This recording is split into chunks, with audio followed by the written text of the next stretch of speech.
मान लेते हैं आप लोग 2 भाई है और 10 भाई वाले लोग को जा रहे हैं मारने के लिए, तो ये तो आपको सोच के जाना चाहिए।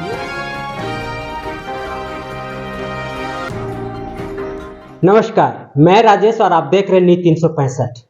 आज हमारे साथ प्रकाश जी हैं, जो एक समाज सेवी हैं और समाज के क्षेत्र में बड़ा ही सक्रिय भूमिका अदा करते हैं और बहुत सारे मामलों को निष्पादन करने में भी इनकी अहम भूमिका रहती है। आज हमारे साथ जुड़ रहे हैं और इनसे जानने की कोशिश करेंगे कि समाज में अभी जो घटना लगातार घट रही है, अभी फिलहाल जैसे असम की जो घटना है, वो कहाँ तक जायज़ है समाज के लिए, हम वो जानने की कोशिश करेंगे। तो सीधा जुड़ते हैं प्रकाश जी से। नमस्कार प्रकाश जी। नमस्ते, और चैनल में जुड़े हुए सभी लोगों का बहुत-बहुत आभार। जिस तरह से अभी जो ताज़ा तरीन खबर है, जो असम में जो घटना घटी है महिलाओं के साथ, जो नग्न अवस्था में उन्हें कुछ युवक या कुछ संप्रदाय के लोग उनको घुमाने का काम किए, कहाँ तक इसको आप समाज के लिए खतरा या और कुछ आप मानते हैं? देखिए, पहले तो ये बहुत ही निंदनीय है, मतलब इस तरह की घटना कभी भी बर्दाश्त नहीं की जा सकती और दुर्भाग्यपूर्ण है कि इसको सामाजिक रूप से हम लोग जाति का रूप या अलग-अलग रूप में देखते हैं, लेकिन एक महिला के साथ इस तरह का घटना या इस तरह की घटना को बढ़ावा देना, कोई भी लोग, चाहे वो किसी भी समुदाय के हों, किसी भी स्थान के हों, किसी भी पार्टी के हों, अगर इस तरह की घटना का अगर वो समर्थन करते हैं, तो वो भी अपराध के दायरे में आते हैं। दूसरा कि अगर इस तरह की घटना कहीं घटती है, तो ये बहुत ही विकराल मानसिकता का परिचय अपने आप में देती है कि अगर यहाँ पर कहीं घटना घट रही है, सरकार किसी की भी हो, क्योंकि महिला के साथ ये घटना और पूरे देश भर में, पूरे दुनिया भर में महिला और पुरुष से 2 तरह के वर्ग को में बाँटा हुआ है। तो इसको हम लोग जाति से हटकर महिला पूरे समुदाय का अपमान, महिला पूरे समाज के साथ जो घटना घटी है, इसको हम लोग बहुत ही गंभीर विषय के साथ-साथ बहुत ही मानसिक विकारता हम लोग बोल सकते हैं। जो लोग भी ऐसा किए हैं वो क्षमा करना तो बहुत दूर की बात है। हम लोग उनका बाकी जगह के लोगों का भी स्टेटमेंट देख रहे थे कि उनको मृत्यु दंड और जो है होना ही चाहिए। तो अविलंब, मतलब इस तरह की घटना जब भी कहीं भी घटे तो फास्ट ट्रैक के माध्यम से तुरंत सजा हो, जिससे कि पूरे देश में एक मैसेज जाए कि कभी भी किसी भी महिला के साथ अगर इस तरह की घटना घटती है, तो क्या होना चाहिए। उसको हम राजनीतिक रूप ना दें, धार्मिक रूप ना दें। हम लोग एक महिला के साथ जब घटना घटती है तो तुरंत, जैसे आज 4 मई की ये घटना है, जैसा बता रहे 3 मई से ये घटना। असम में अक्सर इस तरह की घटना घटती रहती है, आतंकवाद हो या स्थानीय ऐसे असामाजिक तत्व हो, लेकिन अबर का जो घटना है वो अलग समाज को विकृत करने वाली व्यवस्था है और ऐसी मानसिकता के लोग अब इसे राजनीतिक रंग देना चाह रहे हैं। क्या कहेंगे आप? देखिए, बहुत सारे लोग हैं जो तिरंगा लेकर रोड पे निकल जाते हैं, बोलते हैं देश संविधान का है, हम उसका सम्मान करते हैं। अगर वो देश का संविधान का सम्मान करते हैं, तो गुंडागर्दी तो नहीं कर सकते। गुंडागर्दी करके अपना मांग तो नहीं कर सकते। मान लेते हैं कि आप अपने चीज के, अपने हक के लिए कोई भी चीज की मांग कर सकते हैं, ये आपका अधिकार है। मिलना नहीं मिलना, इसका एक विधि व्यवस्था बना हुआ है, लेकिन हम किसी चीज की मांग करें और दूसरा दल या दूसरा कोई ग्रुप उसका विरोध करे, इसका मतलब कि अब हमको युद्ध करके अपना अधिकार लेना होगा। तो अगर आप सच में किसी भी क्षेत्र में, अगर आपको लगता है कि सच में आप संविधान का सम्मान करते हैं, तो सम्मान कीजिए। अधिकार मांगना मेरा अधिकार है, मिलेगा या नहीं मिलेगा इसके लिए विधि व्यवस्था बना हुआ है, लेकिन सामने का कोई भी विपरीत दिशा का दल खुद से ये निर्णय ले ले कि चूंकि हम बाहुबल है, हम सही करते, लेकिन धार्मिक भावना का फैलाव लाना, सामाजिक भावना का फैलाव लाना, लेकिन अच्छा कार्य अगर उनसे पूछिए कभी कुछ किए तो नहीं किए। तो इसका बहुत तेजी से प्रचार प्रसार हो रहा है, सरकार, राज्य सरकार की हो चाहे केंद्र सरकार की। जब भी इस तरह का लोग हो जो जाति के नाम पे हिंसा फैला रहा हो, उसको अविलंब सजा होना चाहिए, चाहे वो किसी भी क्षेत्र के हो, तुरंत सजा होना चाहिए। उनकी मांग विधिवत रूप से होना चाहिए, संवैधानिक होना चाहिए। अगर आप असम में जो वहाँ रह रहे हैं निवासी, वहाँ रह रहे हैं, 2 गुट में हैं। एक मतई समाज के लोग हैं जो अक्सर हिंदू कहे जाते हैं, वहाँ हिंदू धर्म का मान्यता है, और एक कुकी भूमि जो है वो पठारी इलाकों में, पहाड़ियों में रहते हैं। अब मतई को अब एसटी बनाने की मांग वहाँ लोग कर रहे हैं। इस वजह से वहाँ की जो विधि व्यवस्था है वो भंग, और ये एक आगजनी और एक सामाजिक उत्पाद के रूप में वहाँ उत्पन्न समस्या हुई है। तो कहाँ तक मानते हैं कि ये मतई जो है वो एसटी का दर्जा प्राप्त मिले उसको? में बहुत परिवर्तन है। आज का जो वर्तमान का जो स्थिति है वो बहुत फ्रीडम की स्थिति है। उसको अगर हम पुरानिक रूप से लेंगे तो वो सही नहीं होगा। अब अगर आप वहाँ की बात करें, वहाँ की भौगोलिक स्थिति की बात करें, तो जैसा हम लोग पढ़ते आए हैं, देखते आए, चूंकि हम लोग काफी दूर है वहां से, तो 90% जो वहाँ का क्षेत्र है वो पहाड़ी क्षेत्र है। 10% जो क्षेत्र है वो घाटी का क्षेत्र है। और जो वहां का जो ज्यादा जो जनसंख्या है वो मतई का है। मतई दो भागों में है, कुछ लोग हिंदू धर्म को पालन करते हैं और कुछ लोग इस्लाम धर्म का पालन करते हैं। वो दो भागों में है, उसका संख्या ज्यादा है लेकिन बहुत छोटे से जगह पे वो रखता है। और जो नागा और जो दूसरा जो समुदाय है कुकी, उसका संख्या कम है लेकिन वो ज्यादा क्षेत्र उसको मिला हुआ है, ज्यादा फायदा मतलब लाभ उनको मिला हुआ है और हर तरह का लाभ उनको दिया जाता है सरकारी रूप से। तो स्वाभाविक है कि जहां भी जिसकी संख्या ज्यादा होती है उनको लाभ चाहिए होता है। लेकिन ये हमारा दुर्भाग्य है कि जिसकी संख्या कम है वो लोग जिसकी संख्या ज्यादा है उस पर राज करना चाहते हैं। ये तो बहुत ही विकट स्थिति है कि अगर आपकी संख्या कम है, मान लेते हैं आप लोग 2 भाई हैं और 10 भाई वाले लोग को जा रहे हैं मारने के लिए, तो ये तो आपको सोच के जाना चाहिए। ये हमारे ही आजादी का विषय है जहां पर आप बोल पा रहे हैं। नहीं तो जहां 2 लोग हैं वो 10 लोग को मारने जाएंगे तो उनकी क्या स्थिति होगी आप सोच सकते हैं। तो इसलिए हमको लगता है कि जो भी व्यवस्था बनी हुई है उसका बार बार पुनर्लोकन होना चाहिए, कि पुनर्लोकन से हम समझ सके कि जो फैसला हम लोग 10 साल 20 साल 50 साल पहले लिए थे आज उसमें क्या परिवर्तन की आवश्यकता। मान लेते हैं कि 90% जगह पे 43% लोग रह रहे हैं, ठीक है, और 10% जगह में तकरीबन 60% लोग रह रहे हैं। अब आप सोच सकते हैं घनत्व का कितना अंतर होगा। तो ये क्यों हुआ है? क्योंकि उनको एसटी का दर्जा नहीं दिया गया। तो उनका सबसे बड़ा डिमांड यही है कि हमको एसटी का दर्जा अगर दिया जाएगा तो हम वहां भी जाके रह सकते हैं। नहीं तो हमारा घनत्व बढ़ता जा रहा है, क्षेत्र सीमित होते जा रहा है, उनका क्षेत्र बड़ा है, घनत्व कम है। तो किसी की भी डिमांड हो सकती है, लेकिन इसका सोचने के लिए सरकार है, आपने जनप्रतिनिधि को चुना है, अलग अलग वर्गों में इसको बांटा गया है। तो हम उससे अगर उम्मीद करें तो ज्यादा अच्छा होगा। अगर हम न्यायपालिका कार्यपालिका से अपना भरोसा हटा दे और आप भी तीर धनुष लेकर निकल जाए और हम भी तीर धनुष लेकर निकल जाए कि जो जीतेगा वही शासन करेगा, तब तो फिर ये जंगल राज हो जाएगा। तो जंगल राज से तो बचना होगा हमको। भारत में जितने भी राज्य का गठन किया गया है, लमसम भाषा आधारित राज्य का गठन किया गया है। जैसे गुजरात में गुजरातियों के लिए, महाराष्ट्र में महाराष्ट्रियों के लिए, और अक्सर झारखंड में भी देखा जा रहा है कि अभी महतो और एसटी जिस तरह का आसाम में जिस तरह का अभी घटना घट रही है, वो घटना झारखंड में भी लगातार आवाज उठती आ रही है कि हमें एसटी बनाया जाए। तो क्या ऐसा आप देखते हैं कि असम की घटना झारखंड में भी रूप ले रहा है? देखिए, कुछ लोग हैं जो हमेशा जो है ना समुदाय को उग्र करने का कोशिश करते हैं, जो बार बार कोशिश करते हैं उनको भड़काने का कोशिश करते हैं कि भैया ये तो आपका है, आप लड़ लो, मार काट कर लो, मर के जिएंगे। लेकिन उनका हम लोग उन लोगों को भी देख रहे हैं, वो लोग भी हमारे नजर में, लेकिन हम लोग उनको कभी भी नहीं देखे कि उनका कोई अच्छा कार्य हो रहा हो। जैसे एक एग्जांपल देंगे, विद्यार्थी परिषद का काम क्या होना चाहिए? स्कूल कॉलेज में अपना विद्या के संबंधित कार्य करे। लेकिन विद्यार्थी परिषद का काम क्या है? यहाँ पर बालू का ट्रक पकड़ने जाते हैं।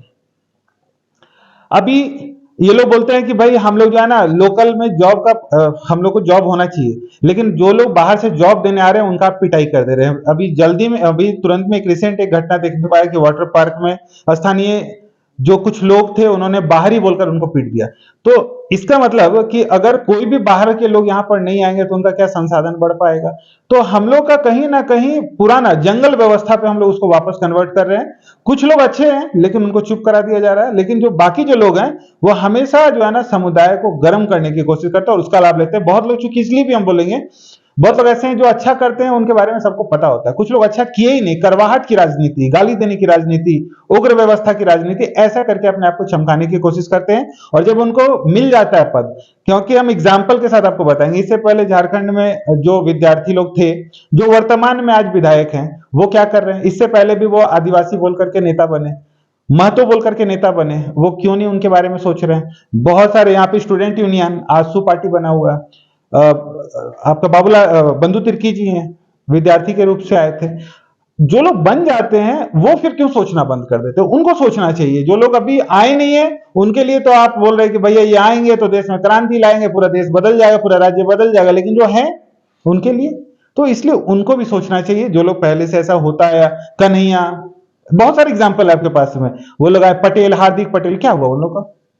वो लोग सिर्फ एक ऐसा राजनीतिक कर रहे हैं, वो बंटवारा का, चूंकि अब देश बहुत आगे जा चुका है। जब हम लोग झारखंड से, कोई झारखंड के रहने वाले अलग अलग जिला के लोग जब बाहर जाते हैं और जब सिर्फ ये पता चलता है कि अरे आप भी झारखंड से, हम भी झारखंड से, कितना खुशी होता है। लेकिन इस जैसे लोगों की वजह से वर्तमान जो अच्छा चल रहा है, भविष्य में हो सकता है विदेश में मारपीट हो जाए कि अच्छा तुम बिहार के हो, हम झारखंड के, मारपीट हो रहा है।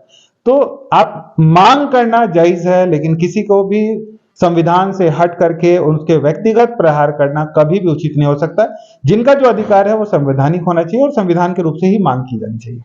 अभी हिंदुस्तान में लगातार ये चर्चा पे है कि भारत हिंदू राष्ट्र बनने की ओर है, और लगातार विपक्ष इसका कटाक्ष करते रहता है, विरोध करते रहता है। अगर लगातार कहीं भी घटना घटती है कोई भी राज्य में, तो अक्सर जिम्मेवार आरएसएस या बजरंग दल को माना जाता है। और अभी फिलहाल अभी घटना आप आसाम को आप देख लीजिए, तो वहाँ भी आरएसएस के ऊपर बैन लगाने की बात कही जाती है। क्या आरएसएस इस तरह का घटनाओं का कुछ करती है क्या? देखिए, चोर लोग जो होता है ना, उनको सबसे ज्यादा तकलीफ जो है ना सिक्योरिटी गार्ड, पुलिस से होता है। हम लोग, जो लोग भी इस तरह का कार्य कर रहे हैं, हम अपनी सुरक्षा की बात कर रहे हैं। और हमारे लिए शर्मिंदगी की बात है ये सब बोलना कि जो जिसकी संख्या ज्यादा हो वो भी सुरक्षित नहीं है। हम अपनी सुरक्षा की बात कर रहे हैं। तो अगर हम अपनी सुरक्षा की बात करें, ये तो डिबेट का विषय है। ये डिबेट का विषय है कि अगर आपको क्या क्या लाभ मिल रहा है, हमको क्या क्या मिल रहा है। अगर मान लेते धर्म की बात करें आप, तो धर्म जैसे हम मंदिर जाते हैं, कोई चर्च जाते हैं, कोई गुरुद्वारा जाते हैं। अब ये डिबेट का विषय है कि मंदिर का पैसा कहां जाता है, चर्च का पैसा कहां जाता है, गुरुद्वारा का पैसा कहां जाता है, उसका क्या प्रयोग होता है। जब उसका योजना बनाया जाता है तो क्या एक मंदिर से आया हुआ पैसा का योजना कहां पर यूज होता है, ये भी बताया जा सकता है। तो हम लोग कभी भी विरोध के श्रेणी में नहीं है, लेकिन अगर किसी को लगता है तो खुली चुनौती है, वो एकदम आके डिबेट कर सकते हैं। मंदिर का पैसा तो सारा सरकार के खाते में जाती है, और लोग का भी होना चाहिए, और उसी का कंट्रोल भी रहता है। लेकिन चर्च हो गया, मस्जिद हो गया, इस तरह का जितने भी इनकी संस्थाएं हैं, वो तो सरकार का कोई कंट्रोल नहीं। तो एक जैसा कानून क्यों नहीं? फिर आप किसी का विरोध कर रहे हैं तो कानून एक जैसा क्यों नहीं? आप विरोध कर भी रहे हैं और कानून भी नहीं है। जब आप बोल सकते हैं कि कोई हिंदू संगठन बनेगा तो आप उसका विरोध कर सकते हैं, माना जा सकता है। लेकिन मुस्लिम लीग, उसकी स्थापना कब हुई है? कोई भी इसका विरोध नहीं कर रहा है। ओवैसी एक तो आदमी है, वो एक तो वहां का नामदारा का एक तो विधायक है, जहां तहां अलबल बोलते रहता है, चोरी करके कपड़ा लेने जा रहा था, उसको तो कोई नहीं बोल रहा है। इरफान अंसारी। हाँ, उसको तो कोई नहीं बोल रहा। वो सब क्या है, उसको बोलने भी नहीं आता, कभी भी योजनागत कुछ नहीं बोलता वो लोग, उसका कहाँ कुछ बिगड़ता है, उसको तो कोई बोलने नहीं जाता है। लेकिन हमको तो याद है कि ज्यादातर लोग जैसे संघ की कोई बात करे तो बड़ा सिद्धांतिक, सिस्टमेटिक ढंग से बातचीत होता है। वहां पर कोई उग्रवादी नहीं होता है, वहां पर कोई गाली गलौज नहीं होता है, वहां पर सिस्टम से खड़े होते हैं, बैठते हैं, सुनते हैं, बोलते हैं। वहां तो कुछ गलत होता ही नहीं। लेकिन तकलीफ सिर्फ इस बात का है कि भैया चोरी करना है तो पुलिस को तो हटाना पड़ेगा, बस यही है। असम की घटना एक और इशारा कर रहा है। लोगों का, आदिवासी समुदाय के लोगों का कहना है कि यूसीसी जो सरकार, केंद्र सरकार लाना चाहती है सामान्य सिविल कोड के रूप में, वो एक उदाहरण के रूप में पेश कर रहे हैं कि अगर यूसीसी लागू होता है तो जिस तरह का असम में घटना घट रही है अपने अधिकारों के प्रति, वो स्वतः समाप्त हो जाएगा। क्या कहना चाहेंगे इस पर? देखिए, थोड़ा जागरूकता का अभाव लोगों के अंदर में। बहुत सारा विषय ये होता है ना कि लोगों को पता ही नहीं होता कि वो बात क्या करने जा रहे हैं। जब हम कानून की बात करते हैं तो क्या कभी भी आप ऐसा बोल सकते हैं कि कोई कानून ऐसा बनेगा जो आपका अस्तित्व को समाप्त कर देगा? आप ऐसा बोल सकते हैं क्या? नहीं हो सकता है। तो जब आपका कोई भी कानून, क्या आपको ऐसा लगता है जिस देश में आप रहते हैं, जिस देश के लिए आप बोलते हैं कि ये देश हमारा अपना देश है, मेरी माँ है, मेरी जो है वतन है, इस वतन में ऐसा कोई कानून बना होगा जो कि भैया हमारे यूसीसी आ जाएगा तो भैया किसी को दिक्कत हो सकता है, उनका स्वतंत्रता भंग हो सकता है? ऐसा हो सकता है क्या? कानून का मतलब ही है सुरक्षा। हम आपको सुरक्षा देने के लिए आ रहे हैं। तो अगर सुरक्षा के दृष्टिकोण से कोई भी चीज बन रहा है तो वो गलत बन ही नहीं सकता है। अगर कोई भी विषय, उस लॉ में कोई भी विषय, मान लेते हैं कि हेलमेट पहन के गाड़ी चलाना है हमको, वो क्यों चलाना है? कि भैया अगर एक्सीडेंट होगा तो हो सकता है कि मेरा सर फट जाए, मेरा मृत्यु हो जाए। तो हम बोलेंगे कि भैया मेरे लिए तो सर फट सकता है, लेकिन आपका नहीं फटेगा, आपका नहीं फटेगा, क्योंकि आप तो भाई हिंदू है नहीं, आपका कैसे सर फटेगा? तो ये तो बोलना गलत हो जाएगा ना। कानून तो सबके लिए बराबर है। आज एक लड़की को निर्वस्त्र कर दिया गया तो उसको ऐसा हम कभी नहीं बोल सकते कि वो तो मणिपुर की बहन थी, उसके साथ ऐसा हुआ तो जो है ना वहां तो हो सकता है, रांची में नहीं हो सकता है। पूरे दुनिया में कहीं भी ऐसा नहीं हो सकता है। जो कानून है वो सुरक्षा के दृष्टिकोण से जो लोग भी इसका विरोध करते हैं, हम आपको बताते हैं, वो समाज के दुश्मन लोग हैं। उनका सबसे पहले जो है ना बैकआउट कीजिए, क्योंकि वो लोग आपको भड़का रहे हैं। कानून आपकी सुरक्षा के लिए, उसको समझने के लिए आज भी जो लोग भी आपके साथ आपके चैनल में और भी आपके सहभागी चैनल में आते होंगे, बड़ी बड़ी बात करते हैं, उनसे पूछिए हो कि कितने कानून को आप जानते हैं, कानून के बारे में क्या जानते हैं, आप कितना कानून पढ़ के आए हैं। आप कानून पढ़े भी नहीं और कानून का विरोध भी करने लगे।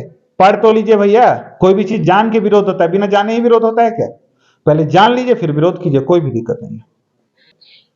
प्रकाश जी, एक लास्ट सवाल है हमारे पास।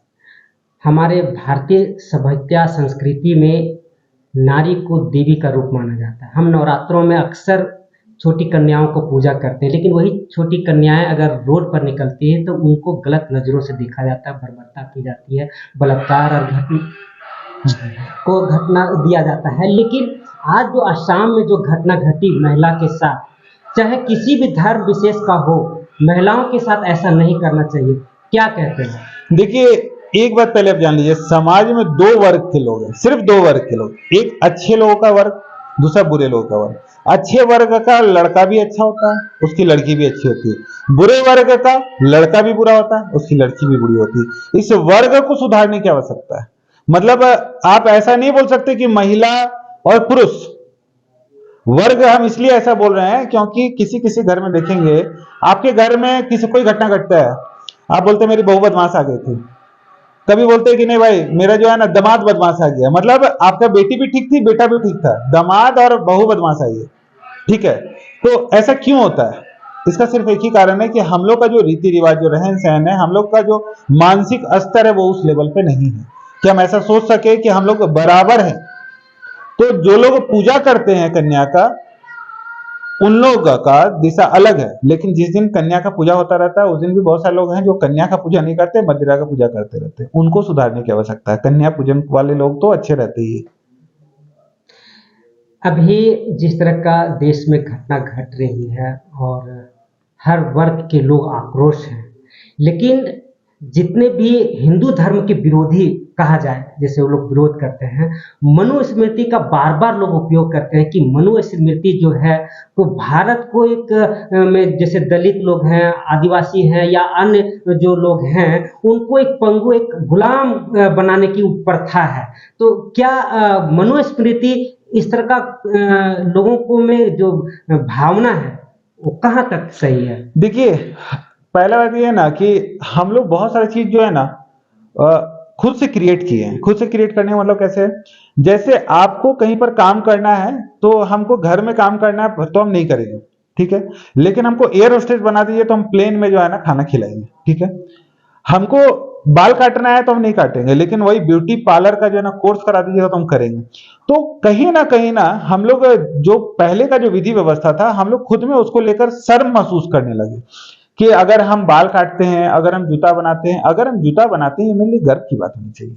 हम काम करते हैं, जो लोग काम नहीं करते उनको अपने आप में शर्म होना चाहिए। काम कोई भी करता है उन सबको अपने आप में फर्क होना चाहिए, मतलब गर्व होना चाहिए। दूसरी बात कि जो लोग भी अगर उसको भेदभाव में बांटते हैं उनको आइडेंटिफाई कीजिए ना। आप तो समाज में रहते हैं, छोटा समाज, शहर को अगर छोड़ दे तो ज्यादातर क्षेत्र गांव का ही है। यहाँ पर अगर कोई आपके साथ भेदभाव करते हैं, आप उसका विरोध कीजिए कि भैया ये भेदभाव करते हैं, इनका बाल काटेंगे ही नहीं, हम इनका जूता बनाएंगे ही नहीं। आप कीजिए इस तरह का विरोध ना।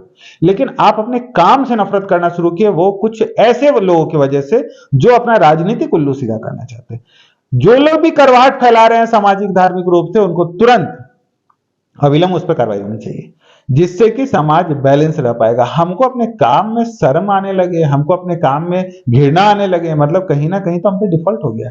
तो हम लोग को अपने काम में गर्व होना चाहिए। अगर हम लकड़ी का काम करते हैं, गर्व की बात है। अगर हम जूता का काम करते हैं, गर्व की बात है। टाइल्स मार्बल का काम करते हैं, गर्व की बात है। काम कभी भी गर्व से नीचे हो ही नहीं सकता। अगर कोई आपको नीचा देखता है, वो उसका डिफॉल्ट है। आप उसको आइडेंटिफाई भी कर सकते हैं। मत कीजिए काम, तब अच्छा लगेगा कि भाई कोई समाज, बहुत लोग बोलते हैं कि नहीं भाई ये दलित समाज है, दलित समाज मिलकर जो है ना बहिष्कार कर दे किसी का, स्वर्ण समाज का, कि भैया इसके घर में मैं तो इसका जूता नहीं बनाऊंगा, इसका कपड़ा नहीं सिलूंगा। देखिए उसका क्या हर्ष होता है। तो इसलिए ये विषय नहीं होना चाहिए। ये तो करवाहट का विषय खुद से लोग पैदा किए हैं, बेरोजगार खुद से लोग हो जा रहे हैं, क्योंकि जो कला उनके पास था वो कला को वो खुद ब खुद छोड़ रहे हैं। मतलब कि आप कपड़ा नहीं धोएंगे, धोबी नहीं बनेंगे, लेकिन ड्राई क्लीनिंग वाला जो है ना काम करेंगे आप। तो इसको मॉडर्नाइजेशन, अंग्रेजी व्यवस्था में हम घुसने का तैयारी कर रही है। आपकी गलती है, हमारी गलती है, किसी और की गलती नहीं है। तो शाम की घटना को लेकर के प्रकाश जी से हमारी बातचीत हुई और बड़ा ही अच्छा सवालों का जवाब दिया है इन्होंने बेबाक होकर के, कि किसी भी जाति धर्म की महिला हो वो पूजनीय होती है, और भारतीय संस्कृति में इसके तो बहुत अच्छा बखान किया हुआ है और उनको देवी का दर्जा दिया हुआ है। चाहे किसी भी धर्म का हो वो पूजनीय होती है, और इस तरीके की घटनाएं निंदनीय है और इसको विरोध खुल करके करना चाहिए, चाहे जिस रूप में हो। आप देख रहे हैं न्यूज 365 राजेश के साथ।